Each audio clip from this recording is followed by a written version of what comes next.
Eraser for a deep down hygienic clean. Magic Eraser removes the messes you see, as well as more of the dirt and grime you don't. All you do is wet, squeeze, and start erasing dirt and grime all around the house. Try Mr. Clean Magic Eraser for a deep down clean.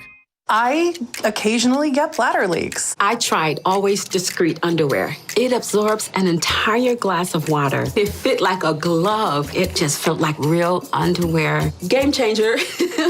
It's the protection we deserve. Tomorrow on ET, our Shania Twain exclusive inside her wardrobe wonderland. This is Fiona, by the way. Happening now. Some customers upset with one storage company after being kept in the dark about repeated break-ins. Coming up, why they say the problems could be worse than anyone ever knew. Next. After 6 months of waiting, we finally know the criminal charges being lodged against 3 employees at a popular north of downtown restaurant. What Texas game wardens are charging them with and how much it's going to cost. And a lot to unpack weather-wise. We've got record-challenging heat followed by a little cool front that'll definitely affect our mornings, along with the latest on that tropical development that's headed toward the Gulf. The news at 5 starts right now. First at 5, some people are storing up a lot of anger in response to repeated break-ins at a place where they rent space to keep their stuff safe. Yeah, it's not an isolated incident. The latest burglary at Otter Self-Storage near Southwest Loop 410 and Marbach Road was reported last weekend. Customers say they're being kept in the dark and at times kept off the property. Katrina Weber shows us the problems there, though, may be even worse than anybody knew. Something here just isn't adding up for Alex Camarillo. Every time she punches in her numbered code to enter this Otter Self-Storage, it never fails. It's access denied. It's very inconvenient for me, because I can't come in and get stuff or put stuff in there. She's especially anxious to get inside after yet another burglary this past Sunday at this location near Loop 410 and Marbach Road. In a break-in about 2 weeks ago, crooks hit dozens of units. By customers' counts, there have been 3 break-ins within the last month. But I have a friend that has a storage here, and hers got broken into, and they took everything. San Antonio Police Department figures suggest there may be even more of a problem than meets the eye. During the past 6 months, they've had 65 calls related to burglaries here, although it's unclear how many are individual break-ins as opposed to stemming from the same cases. They never informed me, so I have no idea, so I'm hoping my stuff is in there. Like others we've talked to here, Camarillo wonders why the storage company doesn't seem to be helping. Customers are not the only ones having trouble getting answers. I've called the corporate office several times only to have them hang up on me. And here in person, there's no one to answer questions. Oh, good. Okay. Mine is that, do you see where that Poe is? She did manage to get one answer on her own. It looks like her storage unit dodged the burglary bullet. But she still wonders how criminals can get in so easily when she keeps getting locked out. Now I got one, but it's backwards. How about that? Katrina Weber, KSAT 12 News.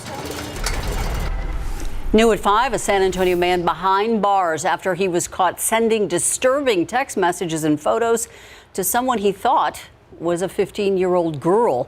55-year-old Ernest Johnson arrested at his work today. The San Antonio Police Department's Human Exploitation Unit says he was actually chatting with one of their undercover officers when this happened back on September 1st. Detectives were able to figure out where he works. They arrested him and charged him with online solicitation of a minor.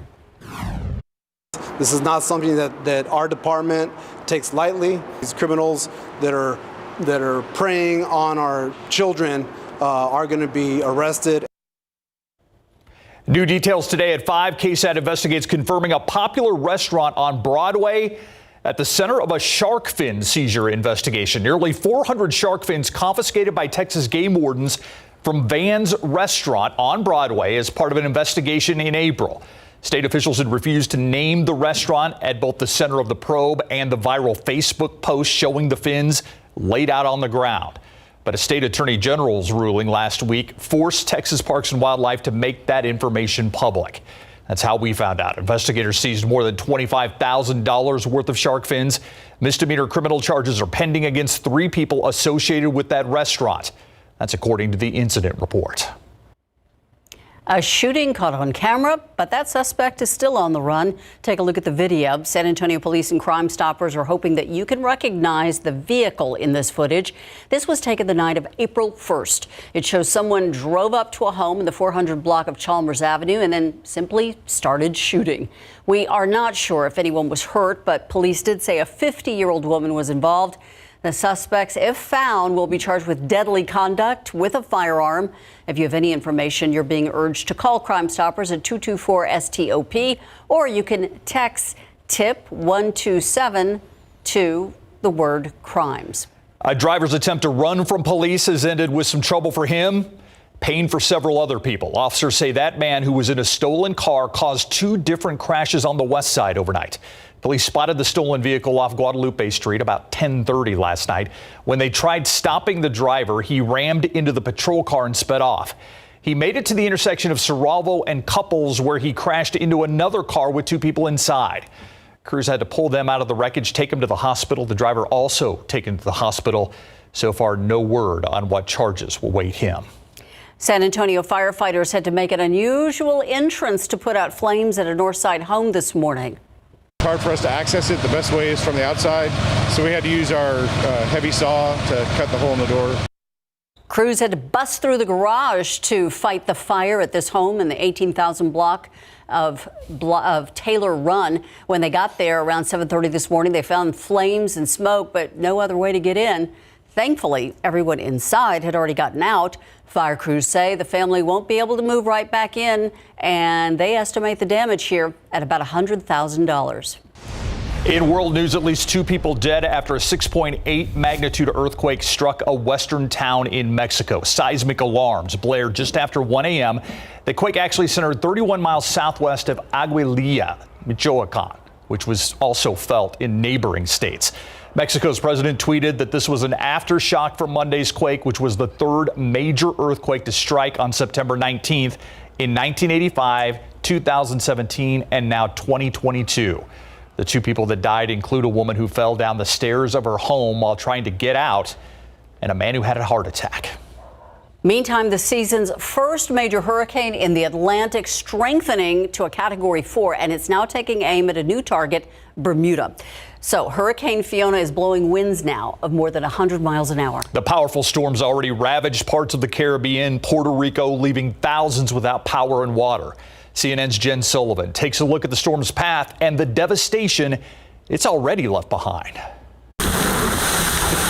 Hurricane Fiona now being described as a monster Category 4 hurricane with sustained winds of around 130 miles per hour heading toward Bermuda, the island under a hurricane warning. At least 5 people have been killed from Fiona's wrath. The powerful storm decimating Puerto Rico and parts of the Caribbean earlier this week, dumping inches, even feet of rain in some areas and triggering mudslides. Many towns in the Dominican Republic are underwater. We are left with nothing, in ruins, nowhere to sleep, nowhere to sit. This is something incredible that we've never seen before. In Puerto Rico, thousands are still without power and running water. The Federal Emergency Management Agency has been assessing the damages since Tuesday.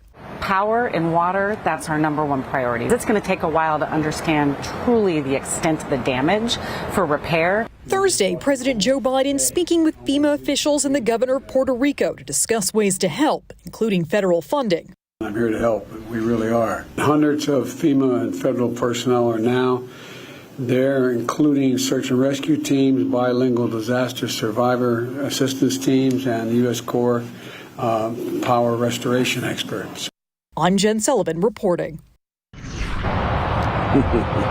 Adam Caskey live at Red McCombs Toyota on this Thermometer Thursday. We're outside here in the heat. We're feeling it. And, we finally had a little bit of a breeze just kick up out here, but overall not much of a wind to help mitigate this warmth and August-like weather that we have. Hey, we've got some record-challenging heat, a cool front, some cooler mornings on the way to talk about, and an update on that system in the tropics that we're watching that's headed toward the Gulf. I'll see you in a bit. Let's take a look at the roads now. Thank you, Adam. Let's check out the Thursday traffic out there, and we're going to go to I-37 at Hackberry, where you can see there's a bit of a backup on the exit lane there. And 37 at Houston, closer to downtown. Things are heavy, but they're moving in both directions. From beds to basketball hoops, some popular products you may have at your home are being recalled tonight. 12 on your side's Marilyn Morris tells us why they're being taken off the market. Plus, she has some important information, a warning about carbon monoxide detectors that may not work. If you have this carbon monoxide detector in your home, a warning. The Consumer Product Safety Commission says it can fail to alert to the presence of the deadly gas. They say do not buy it, do not use it. It's the Heco Pro digital display carbon monoxide detector sold on Amazon. Tesla is recalling more than 1 million vehicles because fingers can get pinched in the windows. They don't auto-reverse when they detect an object. Certain Model 3, Y, S, and X vehicles are affected. Tesla says it's a software fix. Thousands of Murphy beds are recalled because they can detach from the wall, crushing people. 62 people have been hurt, including broken bones. Made by Symtec, they were sold online at Amazon, Wayfair, Walmart, and more. Kids have a bunk bed from Rooms to Go. Thousands of ladders are recalled because kids can get trapped or strangled in a gap. This includes only ladders sold with Canyon Lake and Cottage Colors furniture sets. And more than 13,000 of these basketball goals are recalled. The backboard can fall. This is the Spalding Momentous Easy portable model. Retailers include Academy and Amazon. Call a timeout and contact Spalding for a repair. We have more information about all of these products on our website. Marilyn Moritz, KSAT 12 News. And speaking of consumer news, 2 big-name retailers hoping to help your wallet with early holiday deals. For 2 years now, shoppers have started tackling their holiday list early. Well, last year it was due to supply chain issues and delays. This year, inflation most likely top of mind. Walmart and Target both announced they will start holiday deals the first week of October, an entire month early for Walmart. Next month, also, when Target plans to start price matching and hiring more than 100,000 seasonal workers. Walmart will hire 40,000 people. So whether you're looking for a deal or a dollar, never too early to start thinking about the holidays, even when it's 96 degrees out. And not even Halloween. Yeah. All right, if you're feeling generous, tonight's the night to give back to the community in a big way. A 24-hour fundraising event kicking off in less than an hour. We have details on how you can take part. Plus, an illuminated night for a cause. Meet the young survivor leading the pack in the fight against blood cancer. I'm Myra Arthur in the KSAT newsroom with a preview of what we're working on for the news at 6 o'clock tonight. Fentanyl has become a concern all across this country, and Governor Greg Abbott now has issued an executive order and is setting his sights on drug cartels. Tonight at 6, Alicia Barrera talks to experts who fear that this situation is only going to get worse. We'll explain why. With the tide of war seemingly turned against Russia right now, a Ukrainian-born scientist here in San Antonio says morale back home is high. He tells our Jesse DeGollado how his country is still confident it has the upper hand, even as Russian President Vladimir Putin is trying to make up for some recent defeats. Plus, his department is investigating whether laws were broken when the governor of Florida organized a flight taking migrants from San Antonio to Martha's Vineyard. Today at 6, we're talking live with Bexar County Sheriff Javier Salazar. Do investigators think this was criminal? Do they know any more about a mystery woman believed to be involved? That's all on our KSAT Q&A, and it's all today on the news at 6.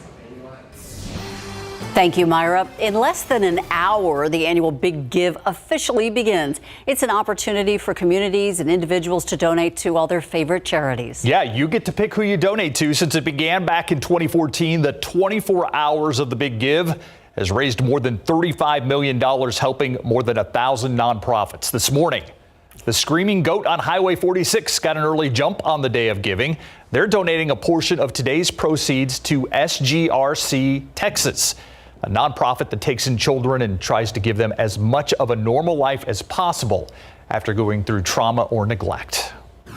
Children children in the foster care system, you know, they're removed from their homes and sometimes come to facilities like us at SJRC Texas, and they don't have any of their basic personal hygiene items or any sort of basic necessities, whether it be a driver's license, a senior class ring. We have a very personal journey of adopting children from foster care, so we understand how hard that journey for those kiddos that come from hard places is, and so it's important to us as an organization to support local organizations that work with kids that come from hard places. Once again, the Big Give starts this evening at 6. It lasts for 24 hours. More information on their website, thebiggivesa.org. Right this minute, about 1.4 million people in the U.S. are either living with or are in remission from a leukemia, lymphoma, or myeloma. And every 3 minutes, someone is getting that dreaded diagnosis. This is 5-year-old Jarvis Anderson. He knows that feeling all too well, but he's thankfully coming out on the other side. He's officially done with treatment, and he's now in remission. Now he will be honored at next month's Light the Night. He'll be carrying a white lantern with hundreds of other people bringing awareness to blood cancer. Those white lanterns are carried by survivors and patients. The red lanterns are carried in support of patients and just wanting to find a cure. And the gold lanterns are carried in remembrance of those we have lost. That event, October 8th. It's at Hemisphere, and there's still time to put together a team. Find out how to do that on KSAT.com. Keep in mind, all of the money raised goes to research for a cure, advocacy to make treatments affordable, and support for parents and families. And if you don't want to put it together a team, you can donate. KSAT has a team. I'm going to be out there with John Paul Barajas and Lee Waldman. Yeah, join our team. The more the merrier. All right, let's go out to a man experiencing this weather firsthand. Adam Caskey at Red McCombs Toyota. Adam. He was a little bummed it wasn't hotter. Yeah, it's... Oh, right. Well, you know, I was. Honestly, Ursula is right. She was overhearing me in the newsroom. I was saying, what, 97? We got a record to break. I want to hit that record. We do. We're one day away. And we just couldn't quite eke it out today, at least not yet. We're live at Red McCombs Toyota, I-10 UTSA Boulevard. It's our annual live shot here to say thanks for sponsoring Thermometer Thursday. Of course, I brought one of my fancy thermometers. 96, pushing 97 degrees. And that's what you call accurate there, folks. Let's take a look at some of the area temperatures elsewhere. We don't have any triple digits on the map right now.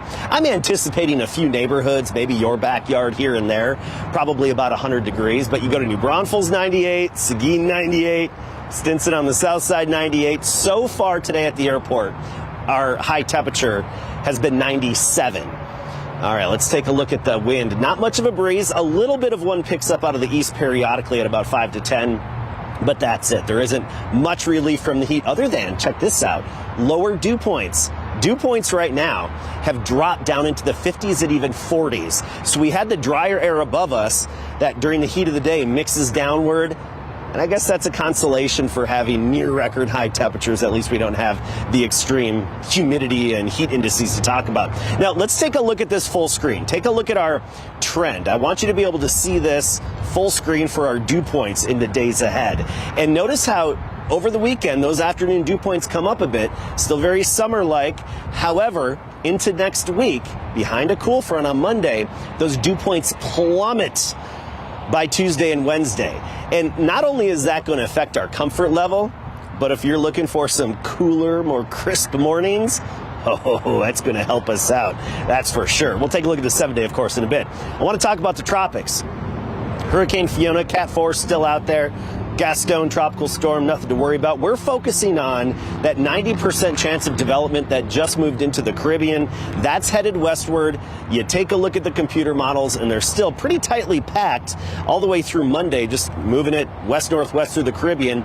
But then it's really anybody's guess, and all options are open into the Gulf of Mexico by next week, by the middle part of next week. Right now, it looks like mainly central to eastern Gulf, but anybody around the Gulf really needs to keep an eye on this system as it's still very early. Keep in mind, it's hard to predict these systems when they haven't even really developed yet. So we're basically trying to predict a theoretical system at the moment. We need some measurements, is what I'm saying. right, we'll keep you updated on that and when it becomes a tropical cyclone. This evening, 82 by 10 o'clock, increasing humidity. Not much of a breeze. 72 in the morning tomorrow, 91 at noon, 99 the high temperature, and I do think there will be some parts of our area that briefly hit 100. We'll be in the mid-90s this weekend and then closer to 90 next week, but look at those morning temperatures. How does that sound? 63 Wednesday and Thursday morning. I know, grand scheme of things, that doesn't sound mind-blowing, but after the hottest summer on record, I'm going to celebrate 63 and low humidity. We'll see you at 6 o'clock with another update. Looking forward to that. Thank you. All right, UTSA with the big game this weekend, and their depth is being tested. Yeah, especially on that offensive line where they've had 7 players injured, so they're having to get very creative and getting ready for Texas Southern when we come back. A walk-on is now a starter for UTSA, and a former Spurs assistant, now head coach in Boston, facing a team suspension. We'll tell you why coming up. Pro football coverage, powered by Davis Law Firm. First-round draft pick Tyler Smith seems to be holding his own, starting to left tackle in the place of the 8-time Pro Bowler Tyron Smith. Remember, Tyron suffered an fusion fracture of his left knee and could be out for the season, forcing the Cowboys to start the rookie in his place. But after just 2 games, Smith has only allowed 3 total pressures and 1 hurry in his first 2 games in the NFL. It's just year one. You know, there's a lot of ball ahead of me. But just like, you know, every week is a new opportunity to get better. You know, a new challenge awaits us every week. You know, so you're going against different guys with a different philosophy. But, you know, the game stays the same. So just, you know, constant improvement is definitely one thing I'm working on. And I got all the right guys in my building to help me out with that. So that's good. And we'll see how he does against the New York Giants. Monday Night Football kickoff is 7:15 live here on KSAT 12. With injuries to at least 7 offensive linemen, Roadrunners head football coach Jeff Taylor has been having to get creative in bolstering his offensive line to get ready for Texas Southern this Saturday in the Alamo Dome. Among the moves he has already made is playing walk-on Frankie Martinez into the right tackle slot to make up for the injury-depleted line, and has already paid off. The 3-sport star out of East Central High School is now a starter for the first time for the Roadrunners this week. Well, he has to work on the side. I paint houses. Sometimes we'll build sheds or fences. A lot of just manual labor, so stuff like that. It feels great to play for UTSA. I get to be around my family still, and I have a lot of friends that came with me too, and I just stay close with everyone. It feels good to play for San Antonio. You can watch Frankie and the rest of the Roadrunners this Saturday, 2:30 in the Dome, and they host Texas Southern. Former Spurs assistant coach, now the head coach of the Boston Celtics, Ime Udoka, is facing a year-long suspension by the team for a consensual relationship with a female staff member, which is considered a violation of the organization's guidelines. That is according to ESPN for this unprecedented move, and that assistant coach Joe Mazzulla will take over in light of the fact Udoka's #1 assistant, Will Hardy, left the team in June to become the new head coach of the Utah Jazz. In just his first season in Boston, the Celtics rose to the NBA Finals for the first time in 12 years, where they lost to the Golden State Warriors in 6 games. So some shakeups going on in the NBA. All right. Thank you, Greg. Got it. And we'll be right back. Happening this Saturday, the 9th annual Head for the Cure. It raises awareness and funds to fight brain cancer. We at KSAT honor our former news director, Jim Boyle. You can register right now on KSAT.com. In fact, if you use the code KSAT, you'll get $5 off on registration. Again, that's this Saturday. Thanks so much for watching the news at 5. World News up next. We'll see you back here at 6.